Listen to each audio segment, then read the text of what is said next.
Washroom ਦੇ ਬਾਹਰ ਲਿਖਿਆ ਹੁੰਦਾ ਵੱਡਾ 10 ਰੁਪਏ ਛੋਟਾ 5 ਰੁਪਏ ਦਾ ਦੋਵੇਂ ਪੈਕ ਕਰ ਦੇ। ਇਹ ਵੀ ਵਾਸ਼ਰੂਮ ਵਿੱਚ शीशा लगा होया अपनी शक्ल वेख के कहंदा भाई जी पहले तुसी कर लो फिर मैं कर लेना। जी नवा नवा जहाज बह जांदा। अच्छा पायलट नु कहंदा व्हील मारो, कहंदा तेरे अब्बे दाई भी बह गए। अस्सलाम वालेकुम नाजरीन, आप देख रहे हैं HP डिजिटल ग्लोबल, मैं हमासुर रहमान। नाजरीन आज हम PHA जो क्वीन चौक के अंदर पार्क है वहाँ मौजूद है। तो पहले तो हम कॉमन सेंस के सवाल पूछते हैं, लेकिन आज का जो हमारा शो है वो स्पेशल शो है क्योंकि आज हमें मिले हैं चीमा साहब। तो चीमा साहब के साथ हमने पहले भी एक शो किया था, वो आपने पहले देखा होगा, अगर नहीं देखा वो भी जाके देखें, बहुत मज़ेदार शो है। तो आज फिर हमें चीमा साहब मिले हैं, हम चीमा साहब से फनी और मज़ेदार गुफ्तगू करेंगे, आपको भी सुनाएंगे। अगर आपने अभी तक हमारा चैनल सब्सक्राइब नहीं किया तो चैनल को सब्सक्राइब कर लें, वीडियो को एंड तक देखिएगा, बहुत मज़ा आने वाला है। तो चलते हैं चीमा साहब की तरफ। ऊंट वाले भाई नाल लड़ पिया, कहंदा मैनूं खिड़की वाली साइड ते बैठ दिओ। ट्रेन विच बैठा होया, पिछले डब्बे ने कहंदा साडे तो अगे निकल के वहा। अभी अच्छी हाँ जी, थोड़ा नवी जुगत मारी है चीमा साहब ने।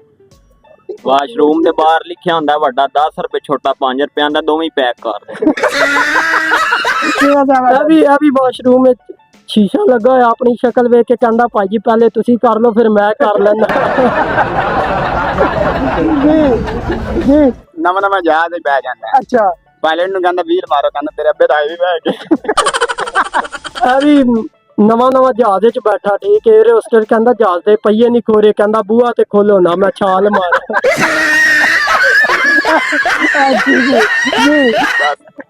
यार चीमा साहब बस करा दे बंदे दी। और वाशरूम दे बाहर लिखिया ਹੁੰਦਾ जोर ज्यादा लगाओ जाके टूटी पोटन। चीमा साहब भी अच्छी सी जवाब दो।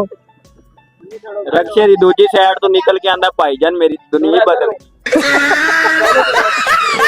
तेरा मुंह इंज जिवें बांदरी ने माया लगी होंदी। अदा भी कुत्ता रेस दौड़िया, ठीक है, कुत्ता पहले नंबर ते सी, ओनू कहंदा कमन टॉमी ओ रेस छड़ के वापस आ गया। कमान टॉमी रेस छड़ के वापस आ गया। हाँ जी शाह साहब, एक मिनट याद कर। कब्रिस्तान है मोटरसाइकिल वाली दुकान खोलना, मैं पूछा की होया, कहंदा मुर्दियां दी याद इतवार होए सौंदी। अन्ने भी कब्रिस्तान नु जुतियां खा लिया, उत्थे लिखा आया खुशामदीद। कब्रिस्तान नाश्ता ला के बह गया, मैं क्या सुना किन्ने पैसे बने नहीं, कहंदा अजे ते कोई सुता ही नहीं उठिया। लोटा रख के कहंदा मैंने कह दे आ जा मार। मुंह ते लोटा पा के आंदा वेखो हाथी आ गया। मुंह ते लोटा पा के आंदा वेखो हाथी आ गया। चोर इन्होंने घर आ जाना, टीवी चुक के ले जाए, कहना ले जा रिमोट तो मेरा। इन्होंने ना नया नया कुत्ता लिया, ठीक है। अच्छा चिट्टू भाई ने? हाँ जी, इन्होंने नया नया कुत्ता लिया, अंधेरे में ना उसके सर पे लाइट लगा के कहता शरीका भी पता लगे असी नवा 125 लिया।